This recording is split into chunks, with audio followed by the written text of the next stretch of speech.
अरे कोई और होता तो मौज करता। मोदी मौज करने के लिए पैदा नहीं हुआ है, मोदी मेहनत करने के लिए पैदा हुआ है।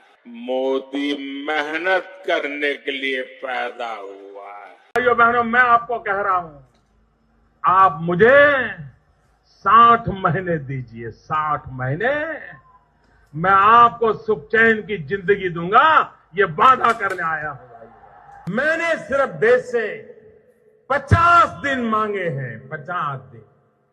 30 दिसंबर तक मुझे मौका दीजिए मेरे भाइयों बहनों। अगर 30 दिसंबर के बाद कोई मेरी कमी रह जाए, कोई मेरी गलती निकल जाए, कोई मेरा गलत इरादा निकल जाए, आप जिस चौराहे में मुझे खड़ा करेंगे, मैं खड़ा होकर के देश जो सजा करेगा वो सजा भुगतने के लिए तैयार हूं। भाइयों बहनों, मुझ पर 5 साल भरोसा करो, 5 साल भरोसा करो।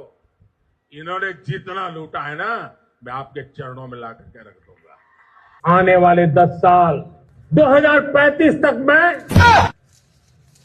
ये राष्ट्रीय सुरक्षा कवच का विस्तार करना चाहता हूं। हमारा लक्ष्य है 2047। तो क्या देखना पड़ रहा है? अच्छा है मैं अंधा हूं। इस पेपर लीक माफिया पर सख्त से सख्त कार्रवाई की जाए। युवाओं के भविष्य के खिलवाड़ करने वाले किसी माफिया को बख्शा नहीं जाएगा। हर पेपर लीक माफिया के खिलाफ बीजेपी सरकार सख्त से सख्त कार्रवाई करेगी। मैं आपको विश्वास दिलाता हूं, भाजपा की सरकार छात्र छात्राओं के भविष्य से खिलवाड़ करने वाले माफिया पर कड़ी कार्रवाई करके रहेगी। छात्र छात्राओं को न्याय दिला करके रहेगी। पेपर लीक जैसी समस्या जो हमारे युवाओं को चिंतित करती थी, हमने बहुत ही कठोर कानून बनाया ताकि उनके मन में जो सवाल या निशान था और उनको व्यवस्था के प्रति उनका गुस्सा था, उसको एड्रेस करने का सभी माननीय सांसदों ने देश के युवाओं के मन के भाव को समझ करके बहुत ही महत्वपूर्ण निर्णय किया है। पेपर लीक करने वालों के खिलाफ केंद्र सरकार ने अभी पार्लियामेंट में कुछ ही दिन पहले ही एक कड़ा कानून बनाया है, मजबूत कानून बनाया है। इस कानून के बनने के बाद पेपर लीक माफिया गलत काम करने से पहले 100 बार सोचेगा। नीट के मामले में पूरे देश में लगातार गिरफ्तारियां की जा रही है।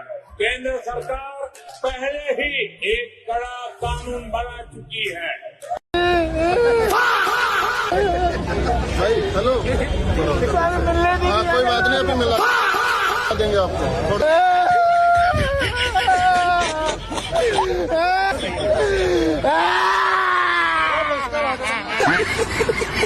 नहीं आती बिल्कुल भी। आती है पर क्या करे, वो मोदी जी पैसे देते हैं बहुत। जंतर मंतर में एक आदमी खो गया, उससे मिले हूँ जल्दी।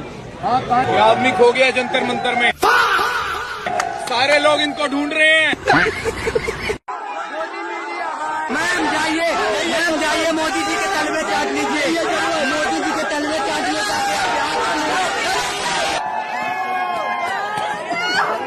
पूरी की पूरी स्टूडेंट यूनियन को मजा आ रहा है। ये ऊपर से गैस फेंक रहे हैं, ये गैस लेकर वापस पुलिस में फेंक रहे हैं। पुलिस अंकल कब उतारोगे? पुलिस अंकल हम तोड़ देंगे। पुलिस अंकल मुझे छोड़ दो। मम्मी मैं प्रोटेस्ट में आ गया, मम्मा मैं प्रोटेस्ट में बच भी गया। देश का छोटा छोटा लड़का का साथ आप लोग ऐसा करेगा, क्यों तो वो लोग नहीं करेगा? दादा उन छोटे लड़कों ने जर्नलिस्ट के साथ जो किया, हमारा एक रिपोर्टर था, उसको रॉब किया, असॉल्ट किया। आप क्यों किया उधर अंदर में? तो नहीं आपको नहीं, उनका वो लोग जानते हैं, जो आप लोग गोदी मीडिया का आदमी है। नहीं, वो लोग जानते हैं आप लोग गोदी मीडिया का, आप गोदी मीडिया का आदमी है। असॉल्ट किया जाएगा, आप जस्टिफाई करें। वो लोग जो कर रहा है ठीक कर रहा है। अपने बच्चों को बताओ। मैं भी बच्चों को बताऊंगी अपने कि मैं तुम लोगों के लिए, तुम दलों के लिए प्रोटेस्ट में गई थी, वो भी लेट गई थी, और तुम तब भी नहीं पढ़ रहे सालों। तुम भी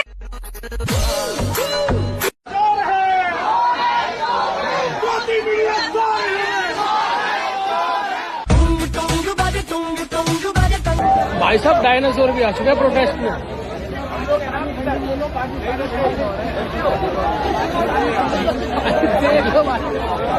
ये क्या देख लिया भाई साहब, ये क्या हो गया? अंकल एक काम था, 20 तारीख की लाठी रह गई थी, थोड़ी सी एक मार दो। कैसा लग रहा है लाठी खा के गरम गरम चाय पीने में? मित्रों, ये तो बड़ा आयरॉनिक है, चाय वाले के अगेंस्ट प्रोटेस्ट में चाय पी जा रही है। बोलो इनकी माँ का भूसड़ा। पबजी में आंसू गैस का गोला चलवाना है, अभी तो जिद्दी कर रहा हूँ भाई, भाई एक छोड़ दो।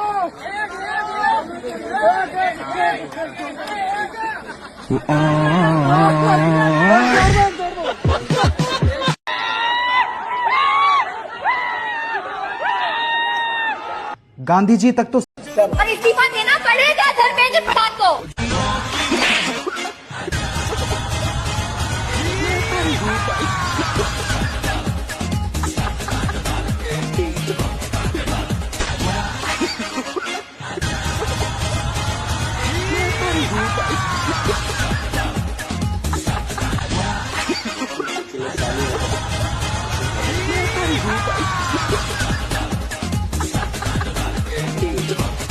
बताइए कहाँ से लिया है? ये रंग बिरंगी वाली गाड़ी, रंग बिरंगी वाली गाड़ी ने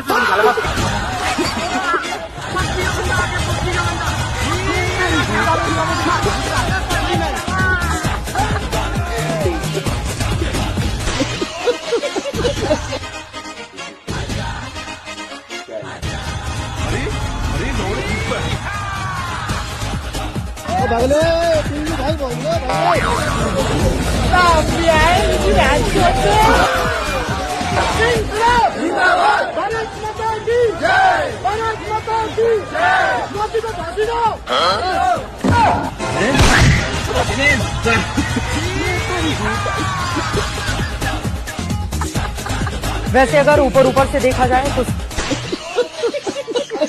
जंतर मंतर पर छात्रों का गुस्सा सरकार के बाद सबसे ज्यादा अगर किसी पर है तो वो है टीवी वाले मीडिया के ऊपर। ये देख सकते हैं पोस्टर, हटो भाई, पोस्टर देखिए, India's worst enemies more dangerous than terrorist और एंटी नेशनल्स। तस्वीर लगी है अर्नब गोस्वामी, सुधीर चौधरी, चित्रा त्रिपाठी, अंजना कश्यप, अमीश देवगन, रूबिका लियाकत, इन लोगों की तस्वीर लगी है। और लोगों का कहना है, छात्रों का कहना है यहाँ पर ये लोग जो है दिन भर टीवी स्टूडियो में बैठ करके गलत नैरेटिव सेट करते हैं। और मैं ये बताना चाहता हूँ कि इनकी वजह से हमारे जैसे मीडिया के लोगों को, जो अल्टरनेटिव वाले हैं, उनका बार बार आईडी चेक किया जाता है, उनके ऊपर बार बार संदिग्ध नजरों से देखा जाता है। गलती ये करते हैं, भुगतना हम जैसे रिपोर्टर का पड़ता है। प्रोटेस्ट खत्म होने के बाद जब ऐलान किया गया कि अब आप घर जाइए, उससे पहले जो ये युवा है जिसको बदनाम किया जा रहा था, ये देखिए इस सड़क को साफ करके घर जाएगा। यही है जेन ज़ी, यही है हमारा युवा, है ना भाई? हाँ, तो ये कल आपको रोड बिल्कुल साफ मिलेगी।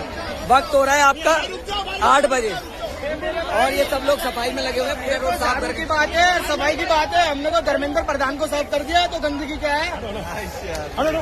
ये है वो 4 विवादित चेहरे जो राष्ट्रीय चर्चा का केंद्र बने हुए हैं। आखिर उन्होंने ऐसा किया क्या है, चलिए जानते हैं। सबसे पहले इनसे मिलिए। ये है नॉर्थ ईस्ट दिल्ली के एडीसीपी संदीप लांबा। जिस तरह की इन्होंने हरकत की है वो इनके पद से बिल्कुल मेल नहीं खाती। कैसा लगेगा जब देश के सबसे उच्चतम लेवल की परीक्षा पास कर आईएएस बनी ये मां से प्रोटेस्ट में आई एक महिला पर, जो कि शांतिपूर्वक खड़ी थी, उस पर इस तरह अपने शारीरिक बल का प्रयोग करें। जितना हमने पढ़ा है, संविधान और कानून हमें इस तरह के बर्ताव की इजाजत नहीं देता। शायद स्त्रियों के साथ इस तरह पेश आना ये अपने घर से सीख कर आए। अब इनसे मिलिए। ये है सोनिया शेरावत, आरएएफ की असिस्टेंट कमांडेंट। इनकी चर्चाओं का केंद्र बनने के पीछे 2 वजह।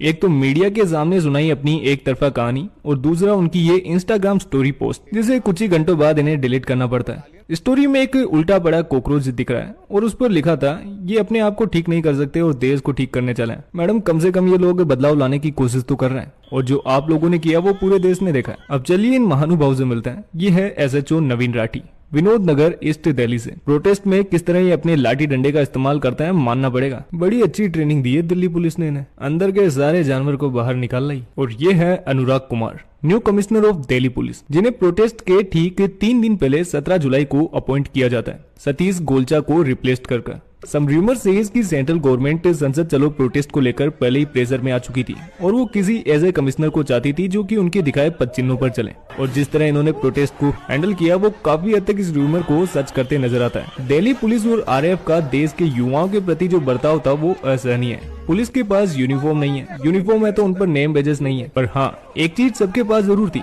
लाठियां और उन लाठियों पर लगी लोहे की कीलें।